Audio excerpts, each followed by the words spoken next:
Bueno, pues nuestra segunda parada de hoy nos lleva a la película belga Cargo, que también compite en la sección de nuevos directores.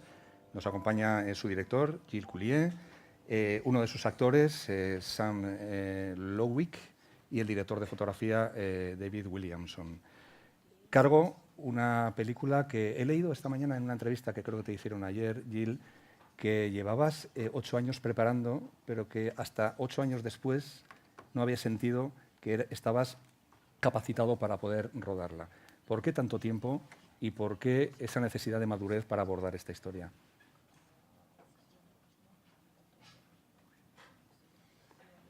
We first had the idea of the film in 2009, wanting to tell a story about 3 brothers. I have 2 brothers myself. On the other hand, I wanted to tell a story about communication, miscommunication between brothers. The only problem I had at that point is I wanted to tell a story about fishermen, because they work with tradition, they work with generations, and I wanted to get to know the world of fishermen. So it took a while to convince them to work with me and to let me do the research that was necessary to make this film.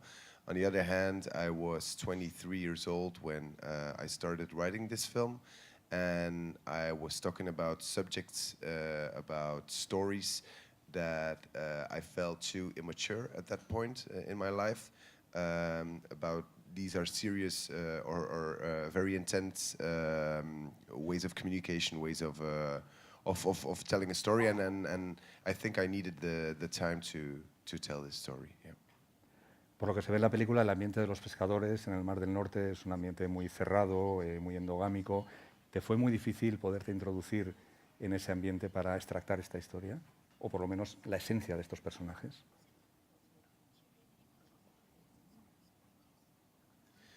I think for me that was it was very difficult because I wanted to create a rough environment of the men. On the other hand, we had to see a lot, to film a lot on sea, and we did a lot of research. As I told you, I never was seasick, but as a director, you have to watch your monitor when you are filming. So I was very seasick all the times. I was lucky David wasn't seasick, but it was a very intense way of showing this world. Maybe you can add something about the images or the way we captured it? Yes, I think we had 3 days at sea, something like that. And one of the days we had a lot of storm. I think, what was it, like 80, 85 kilometer an hour winds, and the boat's going like this, and it's not the ideal circumstances to work in. But I think it is what you get. I mean, if you see the film, it feels quite real, and you see the sea going up and down. You see Sam suffering with his staying straight on the boat. So yeah, I think it adds some realism. So I'm happy we did it that way. Bueno, vamos a seguir charlando ahora en un rato, pero vamos a ver algunas imágenes de esta película. Cargo.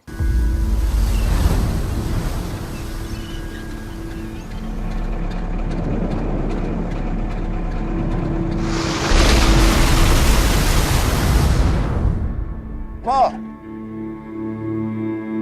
Pa! Man overboard! Man overboard!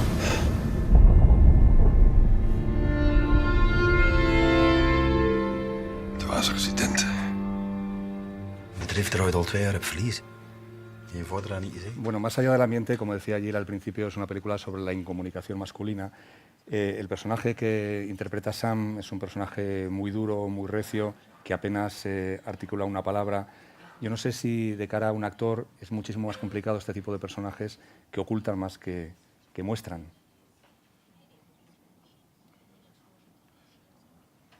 Well, the movie is about the fact of not communicating, you know. So you cannot show his emotions, of course. But I think the hardest part is to lead a complete life full of emotions with like a huge amount of extreme emotions on the inside.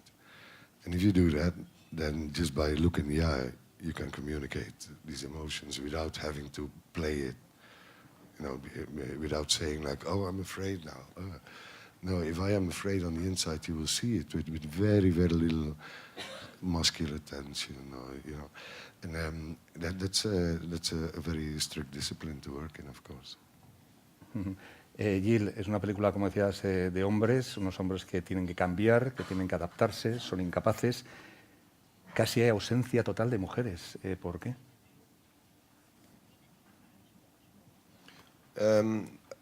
Since the beginning of the script, we didn't make clear. We tried to put women in the script, but the thing was that from the moment we tried to put a woman in the scenario, in the script, we talk about miscommunication, malcommunication. We talk about problems, and every time we needed the problems, the woman was put in the script. The problem seemed to solve itself. In a way, so because it made the correct character of the grandmother very bad, or very you know, we tell the story of a father that is going overboard on sea. His son doesn't know, he has a lot of debts, he has a lot of financial problems. Just only that, if the mother would have been there, she would have talked to her son about everything that was going on. So it's. In a way, it was possible to put a woman in the script, but we just didn't do it because, in the end, it made the absence of the woman, absence of his wife, more clear to build this metaphor. Y un personaje que me interesa mucho es el del niño. El niño que mira todo lo que ocurre, pero prácticamente no dice nada, y no sé si es quizás una esperanza de futuro o quizás un fracaso, porque él va a continuar con esa incomunicación. No sé cómo lo ves.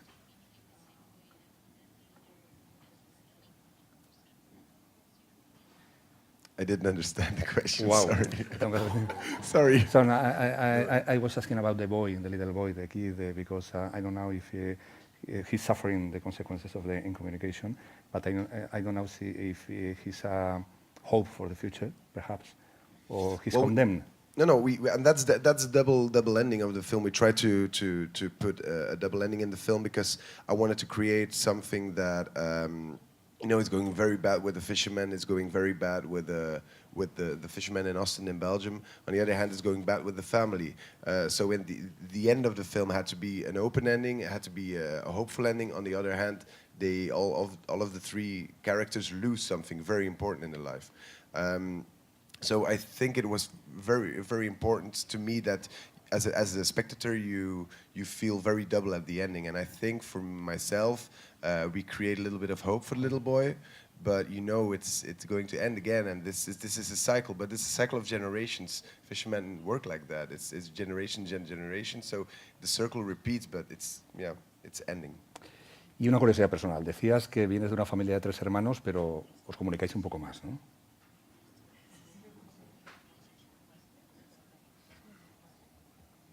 Yeah.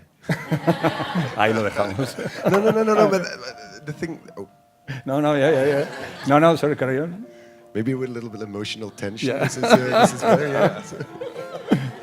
He's an artist. No, but with my brothers, you know, I have a very good relationship with my brothers. But it from the beginning, it seemed very clear that the moment when we communicate how we behave between each other, it's a very direct approach. We never talk about emotions. There are subjects we never talk about, and I wanted to create this as a base to know what I'm saying, what I'm telling in this film. On the other hand, when you enlarge that to a fiction world, to 3 brothers who are rough men with beards, you know it's going to be larger and it's going to be more interesting. So, but the base was founded within my 2 brothers. And I think I can only speak for Belgium, but we have this part of Belgium where the film is shot. We have a lot of suicides. We have a lot of people who step out of life, and I think it has a lot to do with just not showing emotions and not communicating. Yeah. Te puedo decir que aquí en Euskadi yo conozco a algunos que somos también un poco así, ¿eh? O sea, bueno, pues muchísimas gracias a los 3 por acompañarnos hoy.